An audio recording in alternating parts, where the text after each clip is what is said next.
Sejam todos bem-vindos ao primeiro encontro técnico-científico dos Hemocentros do Brasil. Eu me chamo Kátia, sou advogada, especialista em Direito Público pela Escola da Magistratura do Estado do Ceará, SMEC. Faço parte da Câmara Técnica da Hemorrede Estadual, sou membro titular, representando a assessoria da Hemorrede. Sou membro titular da Comissão de Saúde da UAB Ceará, sou bacharelada em Gestão Hospitalar. Atuei também como auditora do Programa Nacional de Qualificação da Hemorrede e também fui membro das comissões de padronização da Secretaria da Saúde do Ceará, a padronização de materiais e pareceres técnicos. Neste momento, parabenizo a doutora Luciana Carlos, diretora do Hemos, pela iniciativa na realização deste evento. Quero cumprimentar os demais diretores, tanto os do Hemocentro Coordenador de Fortaleza, como dos Hemocentros regionais e Hemonúcleo, e de todos os dirigentes e participantes dos outros estados, dos outros hemocentros. É com muita honra que os recebemos aqui no nosso estado do Ceará. E gostaria também de agradecer e cumprimentar, e sem palavras, para falar do doutor Itaci Todeiro, que é era conselheiro há uns anos atrás, atualmente ele é auditor do Tribunal de Contas do Estado do Ceará, e que foi a pessoa que nos motivou, incentivou esse encontro. Ele foi quem, em uma conversa há uns anos atrás, sugeriu a realização de um encontro nacional com todos os dirigentes, os diretores, os colaboradores dos hemocentros, para uma busca de fortalecer os serviços de hemoterapia. Então, é isso, e hoje estamos aqui para tratar de um tema que é a Lei Nova de Licitações e como esta lei poderá ajudar os serviços de hemoterapia. A nova Lei de Licitações, ela já está valendo, ela está vigente desde o dia 1º de abril de 2021, certo? Essa lei, apesar de estar vigente desde o 1º de abril, o legislador facultou a administração pública a continuar, durante esse período de transição por mais de 2 anos, a utilização das outras legislações que tratam das licitações. E, assim, o que a gente pode falar é que, na verdade, a Lei 8666, ela é de 93, ela, mesmo com as alterações havidas no próprio corpo, da lei, eles não foram suficientes para atender às necessidades, acompanhar a evolução das necessidades da administração pública. E, em razão disso, foram criadas outras leis, como a Lei do Pregão, a 10.520, e a do Regime Diferenciado de Contratação, além de outros procedimentos auxiliares que eram utilizados, como o registro de preços, dentre outros. Então, assim, a lei, é fato que a lei está muito próxima agora, os 2 anos rapidamente se passaram, já chega em abril de 2023, a gente já vai ter que utilizar essa nova lei. E ela ficou, assim, bem extensa, porque foi uma compilação de todas essas leis, a exemplo do que aconteceu com a portaria de consolidação, podemos dizer assim, a portaria de consolidação número 5, que juntou a portaria 1737, a 1469, dentre outras, e, assim, no meu entendimento, a junção de todas essas leis numa única lei, certamente vai facilitar bastante, não só para a administração pública, mas para os hemocentros, a aplicabilidade. Fica mais fácil de você ter tudo compilado e você estudar tudo naquela única legislação. E ficou bom. E o que eu vejo também é que as mudanças, as mudanças havidas dentro dessa lei, elas vão nos auxiliar bastante, vai melhorar bastante a possibilidade das contratações. Ele inovou bastante nessa lei. Então, é isso, a lei vai passar a valer a partir... vai valer até 1º de abril de 2021, sabendo que as outras leis, elas certamente ainda irão permanecer por algum tempo, não a partir do dia 1º de abril de 2023, mas o que já foi feito através delas, antes dessa data, elas vão permanecer, logicamente, Uma licitação que seja feita em janeiro, por exemplo, ela vai continuar, contratação, se tiver prorrogação, tudo nos termos da lei antiga. Só não vai poder fazer nova, nem dispensa nova, nem contratações novas, nem licitações novas, né, a partir da Lei 14.133.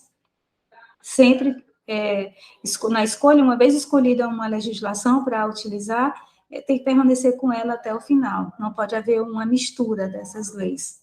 Isso é o que tem chamado bastante atenção.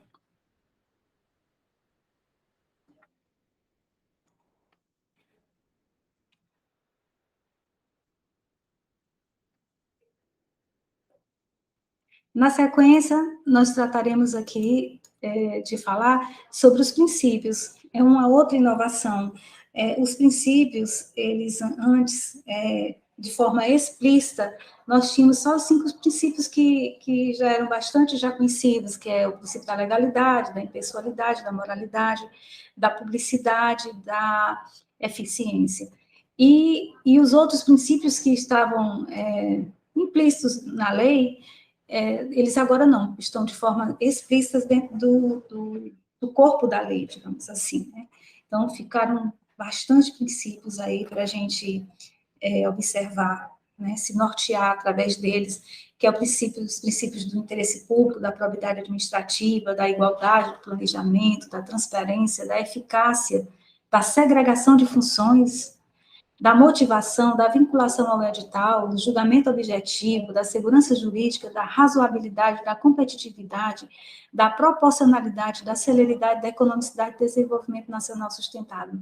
Muitos destes aí a gente já utilizava, já se valia deles, né, nos recursos, nas impugnações.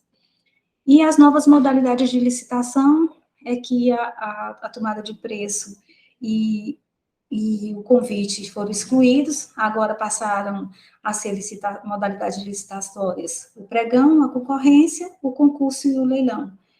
O diálogo competitivo é uma nova modalidade, que ela não existia e passou a existir. Na verdade, antigamente, eu entendo hoje, lendo o texto do diálogo competitivo, como sendo como se a gente já praticasse isso algum tempo atrás, não de forma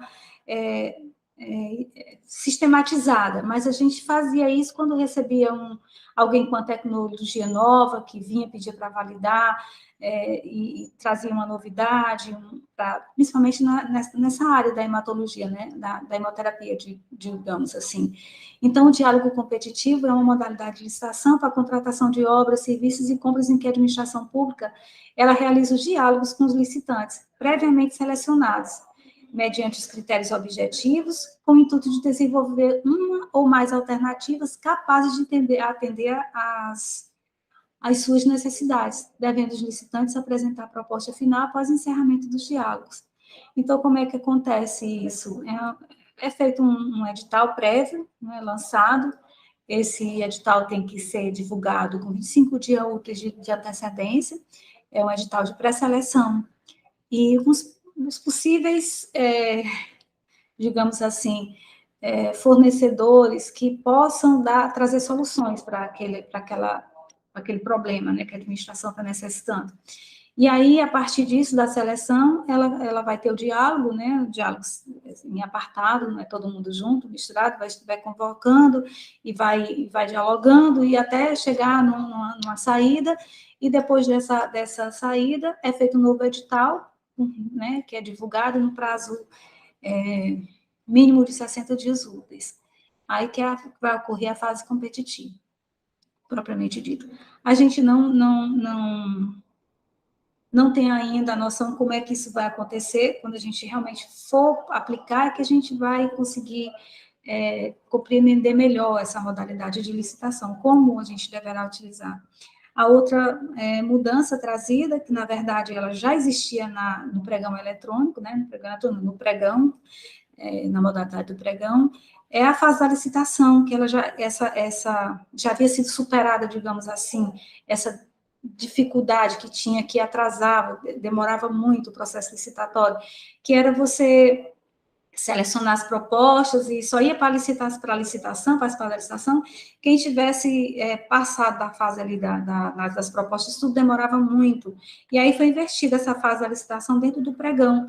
E essa essa aplicabilidade que existia dentro do pregão, existia, não existe ainda, né, ainda está valendo, do pregão, ela foi trazida para a nova lei de licitações, certo? E não que não possa haver a inversão, né, dependendo da justificativa, do qual é o benefício que vai trazer para a administração, você inverter essas fases, ela poderá até ocorrer, mas a regra geral agora passou essa, ser a inversão da fase, né? Tem a fase preparatória, a divulgação do edital, a apresentação das propostas e lances, quando for o caso, o julgamento, a habilitação, recursal e homologação, ou seja, você só vai pedir a habilitação de quem for o primeiro classificado. Então, você não vai primeiro analisar de todo mundo para depois eles participarem, não. Né?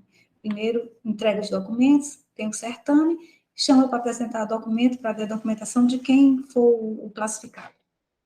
A dispensa de VAT de valor, que antigamente ela era condicionada a um percentual das modalidades de licitação, que era a tomada de preço e o convite, como elas também não existem mais, então agora os valores são esses por si só, 50 mil para serviços e compras comuns, né, considerados comuns, e os serviços de engenharia, os serviços de manutenção de veículos automotores, que é a novidade que foi trazida, né? Então, é 100 mil reais o valor. Então, a contratação que for inferior a 100 mil reais, no caso de obras e serviços de engenharia e de serviços de manutenção de veículos automotores, você vai poder dispensar se o valor for inferior a 100 mil reais.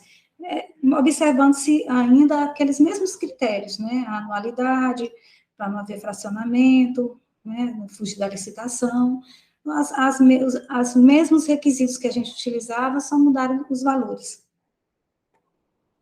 Outro ponto importante que a gente tem que se falar aqui é sobre a mudança, que é a dispensa em caráter emergencial. Ela trouxe uma coisa boa, porque ela agora estendeu o prazo pode ser de até 12 meses. Às vezes a gente fazia uma dispensa emergencial, realmente emergencial, observando todos os requisitos, né, os pressupostos legais para que seu cabimento, e eram 180 dias, não conseguia ir, renovava e tudo. Agora não, agora a possibilidade é pelo período de 1 ano. Só tem um porém, que depois de 1 ano, a empresa que foi contratada, né, com base nesse dispositivo, ela não vai poder ser recontratada. Aí, nesse ponto, eu fiquei, assim, um pouco preocupada, porque apesar da gente saber que, para não ser considerada desídia, nem falta de planejamento, pelo menos pelo Tribunal de Contas do Estado do Ceará, você precisa lançar uma licitação com 6 meses de antecedência. Muitas das vezes ocorrem no meio da licitação recursos e outros mandados de segurança e outras coisas mais que interrompem e a licitação se estende por um tempo maior. E se isso acontecer, eu fiquei pensando como é que será possível a saída, né? Considerando que a gente não vai poder recontratar. Aí eu penso que para os hemocentros seria um problema, porque a gente tem poucos fornecedores, né, nesse ramo, e ia ser um pouco complicado também por conta apesar de ser uma dispensa em caráter emergencial, elas se processam pela sistemática da cotação, né, da cotação eletrônica, no sistema que se joga lá e também é pelo valor, né, geralmente a gente utiliza isso. Tendo outras possibilidades, mas a princípio é pelo valor. E aí, se ele ganhou da outra vez e ele ganhar de novo, ele não vai poder ofertar, não vai poder ser contratado. Ficou um pouco complicado isso aí, eu acho que mais para frente o tribunal deve se posicionar quanto a isso, e na verdade é isso, sobre que a gente tem para falar sobre a dispensa em caráter emergencial. A inexigibilidade de licitação continua praticamente da mesma forma, né? O credenciamento é um procedimento especial, que a gente vai falar mais na frente, que é a inexigibilidade de licitação, e não teve muitas mudanças, não. Né? Aí as mudanças são mais quando você vai analisar proficuamente cada possibilidade dessa, certo? Então, da inexigibilidade de licitação, que a gente viu também, foi que nos casos de obras e serviços de engenharia, elas são consideradas inexequíveis as propostas cujos valores forem inferiores a 75% do valor orçado pela administração. Então, essa seria a novidade, né, digamos assim. E os procedimentos auxiliares, eles foram todos compilados aí no artigo 78, né, da nova lei, é o credenciamento. Credenciamento é o procedimento auxiliar da inexigibilidade, né, porque não tem competição, e tem vários casos que a gente vai precisar estudar com mais detalhamento, e a cada vez que a gente se debruçar nesses procedimentos e no entendimento mesmo da lei, vai ficar muito tranquilo para a gente aplicar no dia a dia e resolver os problemas que a administração necessita de forma mais imediata, com mais celeridade. É isso que eu imagino que vai acontecer com a aplicação desta lei.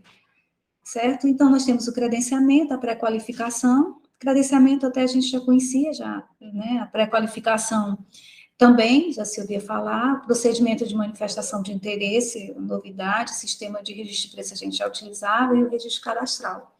Então, são esses procedimentos que poderão nos auxiliar, poderão ser combinados, tanto com os processos de inexigibilidade, como com os processos de licitação. E o credenciamento, eu chamei atenção para ele, né, que é esse procedimento administrativo de chamamento público, em que a administração convoca os interessados em prestar o serviço ou fornecer bens para que, preenchidos os requisitos necessários, se credencie no órgão ou na entidade para executar o objeto quando convocados. É um procedimento auxiliar de contratação utilizado nos processos de inexigibilidade, porque não há competição, certo? Outra novidade interessantíssima são os contratos de serviço de fornecimento contínuo, porque antes a gente só podia prorrogar os serviços, não poderia prorrogar fornecimento. E isso era muito difícil para a gente aqui, a gente teve que fazer estudo, né, estudo técnico preliminar, para verificar a possibilidade de contratar o serviço com fornecimento de produtos, muitas das vezes com a possibilidade de prorrogar, porque é uma dificuldade muito difícil, uma licitação, você passa um ano, é muito rápido, entendeu? 6 meses licitando e 6 meses utilizando, já tem que fazer de novo, entendeu? É cansativo, é dispendioso, aí tem validação, eram muitas coisas que a gente tinha que fazer para conseguir licitar e conseguir o objeto, entendeu? Rapidamente. A gente, graças a Deus, já tem uma estrutura bastante organizada e a gente consegue fazer isso já de modo sistematizado, mas é complicado você ter que estar todo ano fazendo novo processo daquele, juntando documentos, aí tem as fases de recurso, de impugnação, de questionamento, e assim, agora tem essa possibilidade. E outra novidade é que o prazo se estendeu.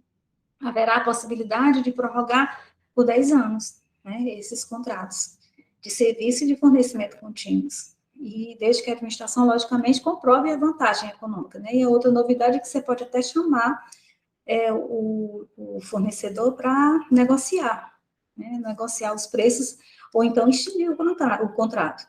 Então, são ferramentas novas e que vão ajudar bastante, tanto a administração pública, como, consequentemente, os hemocentros, né? E principalmente para os hemocentros, eu creio que vai ser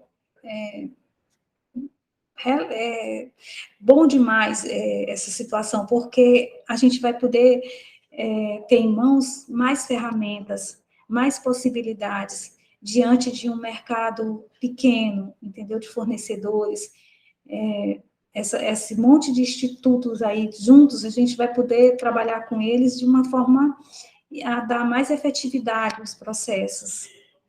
Então, é isso que eu tenho para passar para vocês. A lei é bastante extensa, tem muitas nuances que precisa realmente adentrar com tempo, né, de forma sistematizada, e para conseguir realmente compreender todas essas alterações que aconteceram e que a gente vai ter que aplicar já, está em cima do dia da aplicação dessas leis.